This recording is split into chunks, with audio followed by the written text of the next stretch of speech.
World News Today, brought to you by Continental Radio and Television Corporation, makers of Admiral Radio, America's smart set.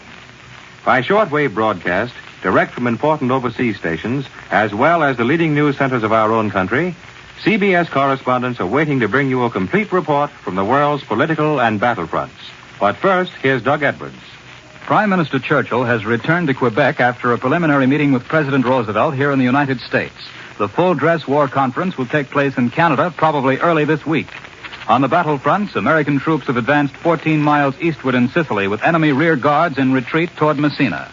The RAF has bombed Milan and Berlin again, while American planes hit German airfields in France. In Russia, the Germans have moved up reinforcements, but the Red Army continues its advance all along the line. And now for more news, Admiral Radio takes you direct to CBS Algiers. Farnsworth Fowle reporting. No fresh news has come in during the day to change this morning's picture, which had the American 7th Army at Oliveri on the north coast of Sicily and the British 8th Army at Fiumicefreddo on the east coast. Quentin Reynolds of Collier's is just back from there from 3 weeks in Sicily. We'd like to hear how it looked to you, Quint. Back in 1860, Garibaldi landed in Marsala on the eastern coast of Sicily. He was greeted with cries of joy from the people of the island. He had come, he said, to liberate Sicily, and his campaign was quite successful. Now, 83 years later, the armies of Britain, America, and Canada have again liberated Sicily. When we entered Sicily, we knew who our enemies were. We knew that the crack Hermann Goering Division was there. We knew that the magnificent 29th Panzer Division, composed of troops which had fought in Russia and in Africa, was firmly entrenched in the hills of Sicily. We knew our enemies, but we didn't know that we would also find friends. The reception given us by the civilian population of Sicily was unexpected and, of course, very welcome. Only the Germans, the fleas, and the flies opposed us. These were formidable enemies, for the Germans had orders to fight until they died. They did.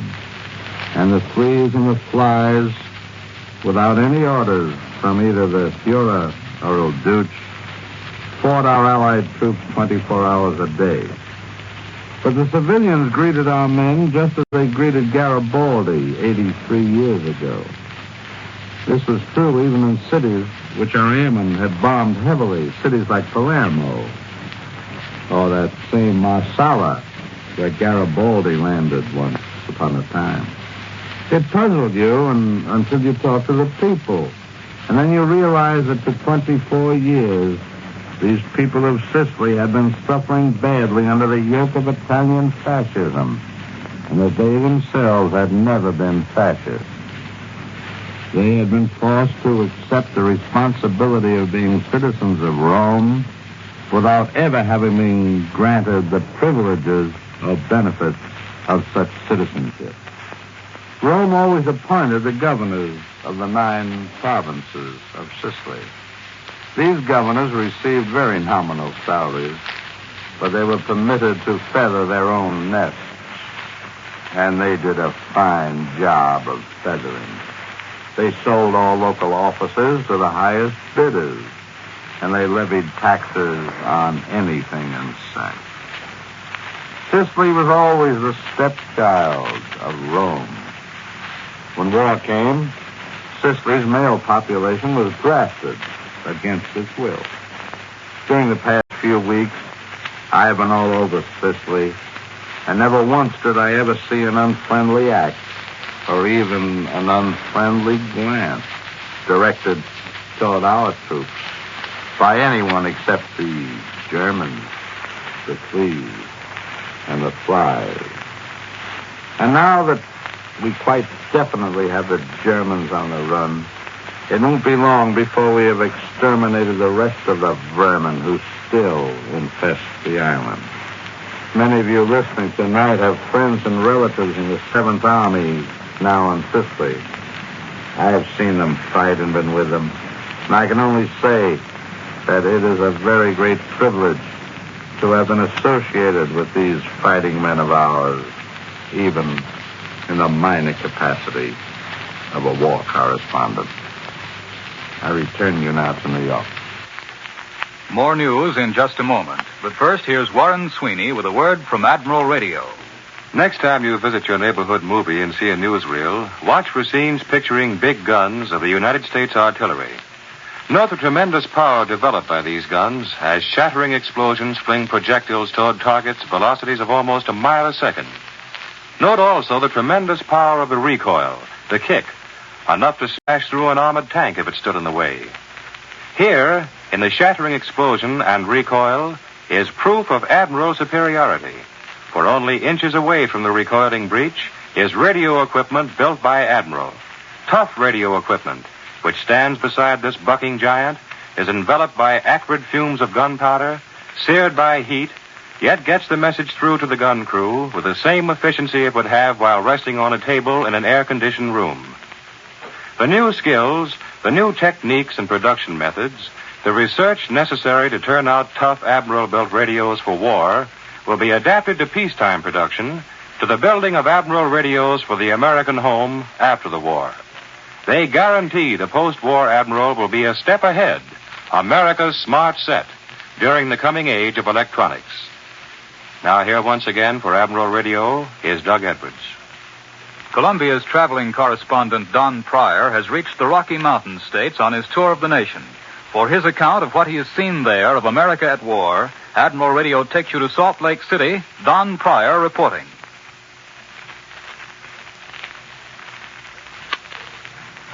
This is a hard country. It's made of rock and sand, violent rock that rises up to 13,000 feet, and now and then over the geologic years crashes and booms and shakes the earth. Yet it's a beautiful country. The Mormons call it the New Zion. The Mormons fit this country. They've been strong and steadfast. Out of this rock and sand, they have created a civilization, and their tools have been nothing but faith and courage. But it's a limited civilization, agriculture and mining and business. They've never made things here as they have in the East. They've taken copper from the mountains and smelted it and shipped it east, and the East has fabricated it and shipped it back to the West again. And so with many things. But the war is changing this, and that is the big news in the West today. 40 miles south of here, the United States Steel Corporation is building a miniature Pittsburgh, a big steel mill for the government.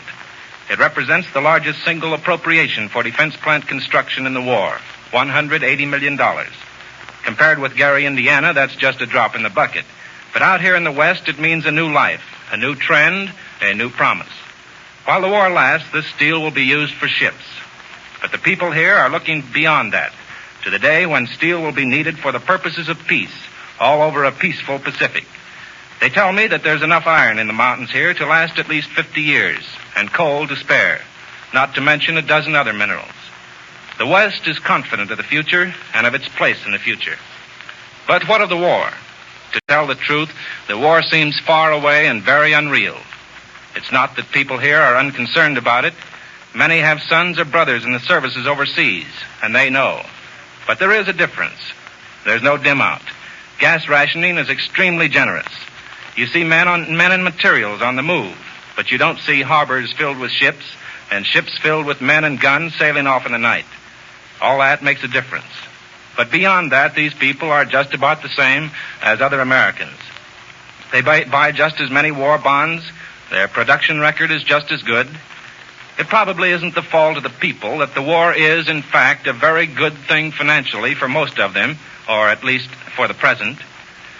But money in the pocket does contribute to a sense of well-being. Nearly everybody is better off now than he was before the war, and nearly everybody likes it that way. There are some complaints, especially through the Midwest farming states. I talked to farmers in Illinois, Kansas, and Nebraska. There may be some who feel differently about it, but the ones I saw hated the OPA and all its works. Grain prices have been allowed to rise, not high enough to suit the grain raisers, but much too high to satisfy the cattlemen, who are caught in the middle between high costs and low prices. Farmers are also hopping mad about the War Manpower Commission, which has allowed their boys to be drafted and their farm hands to follow the lure of high wages in defense plants.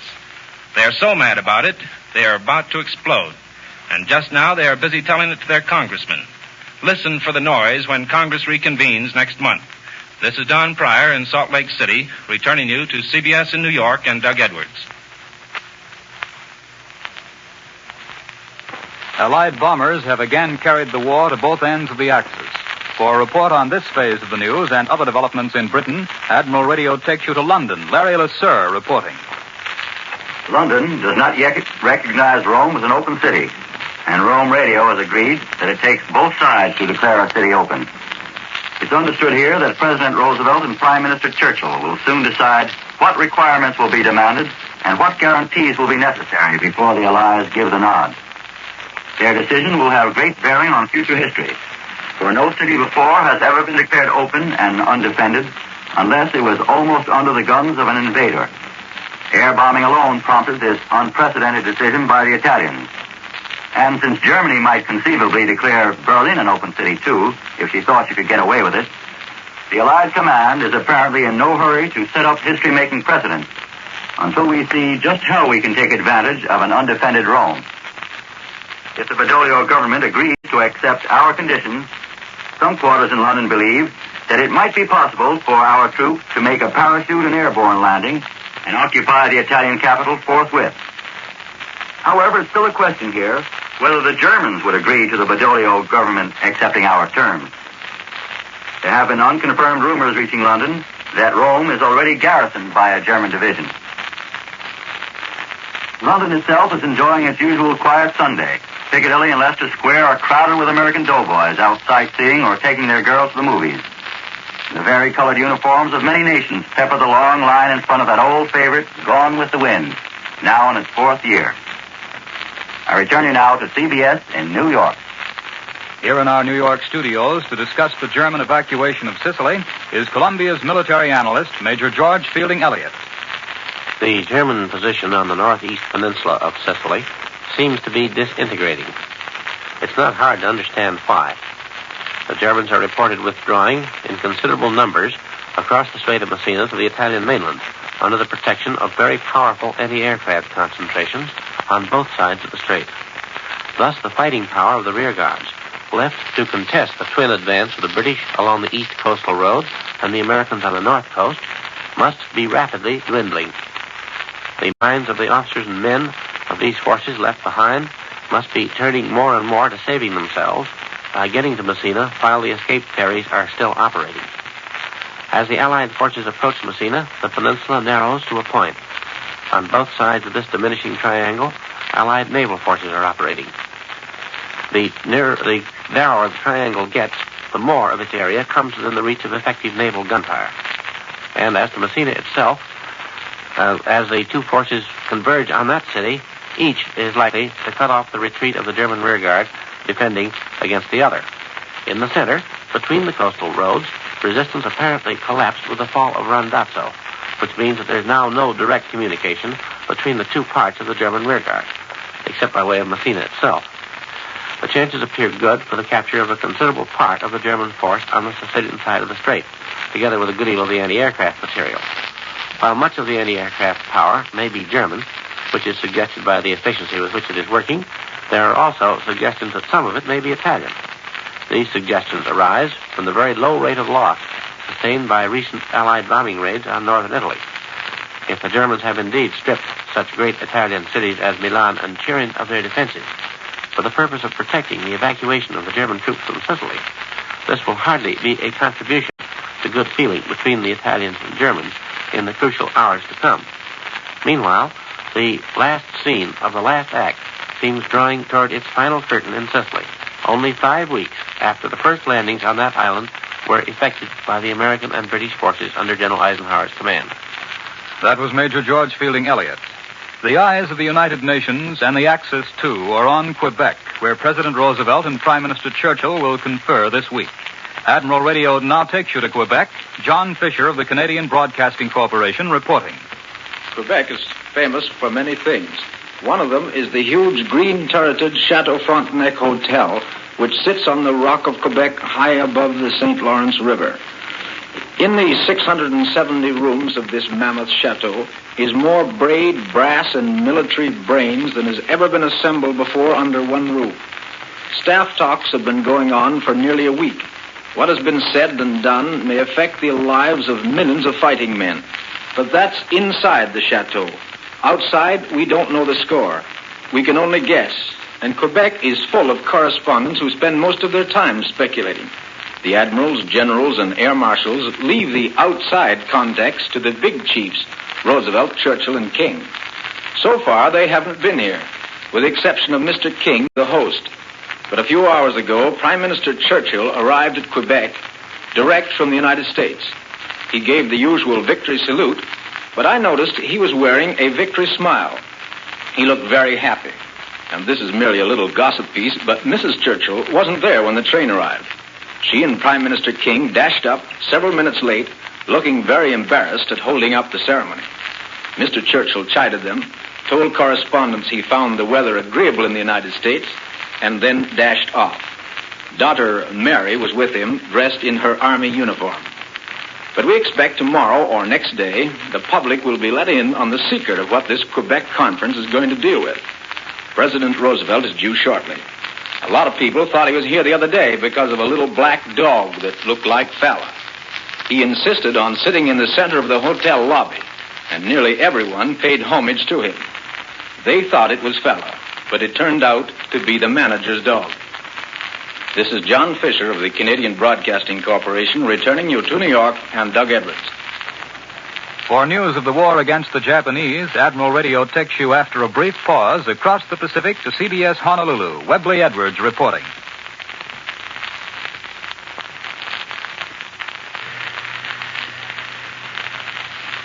The war in the Pacific may not seem so spectacular as the roaring news of Europe this weekend. Be assured it continues as relentlessly as ever. Day in, day out, there's no tougher fighting in the world than out here where this war started for this nation and where most observers believe it finally will end. Along the present front are no vast cities like Rome and Hamburg and Berlin to be bombed, no great industrial centers to be crippled, no Ordeal to smash, no Kharkov to be encircled. The objectives between us and the road to Tokyo have names like Salamaua, Bairoko, Wewak, Rabaul, and Kahili, places you never heard of until one day they became key points in a tremendous conflict. The approach to each is from the sea. This, thus, is the world's great naval battleground, a constant jockeying of ships and task forces and patrols to attack, defend, to maintain pressure, and to carry on the vital service of supply. The precious airfields on the Pacific Islands, those the Jap still holds and those we have wrested from him, are important because they are bases for planes that are a threat to naval forces. They cannot be bypassed. They must be captured or neutralized. Whether we strike from the southwest or through the East Indies or from the north, the conquest of Japan will be through naval surface and air support. And that is why most men I have talked with out here are convinced that somehow, somewhere, the great sea battle of all time may be fought between the United States and the Japanese. Destruction or even serious crippling of the Jap Navy would leave the Jap sprawling empire in a serious predicament for supplies, both for their troops and for the replenishment of their munitions and aircraft. Admiral Nimitz has said, we have enough new power in the Pacific to retain the initiative.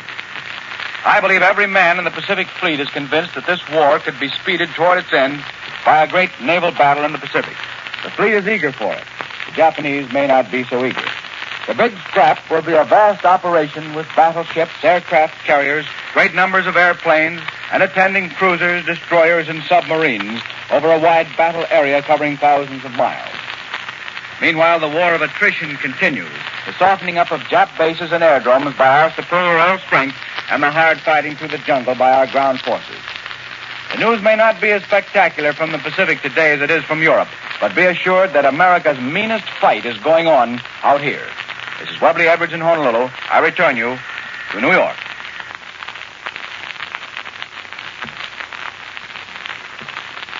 For the Washington view of this week's Roosevelt-Churchill talks and for other news here at home, Admiral Radio takes you now to CBS Washington, Lee White reporting.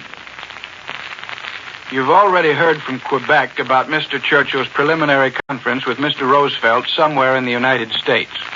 there isn't much to add from Washington except to say that now Anthony Eden is to take part in the conference, it's assumed that Cordell Hull will accompany the president on his journey to Quebec.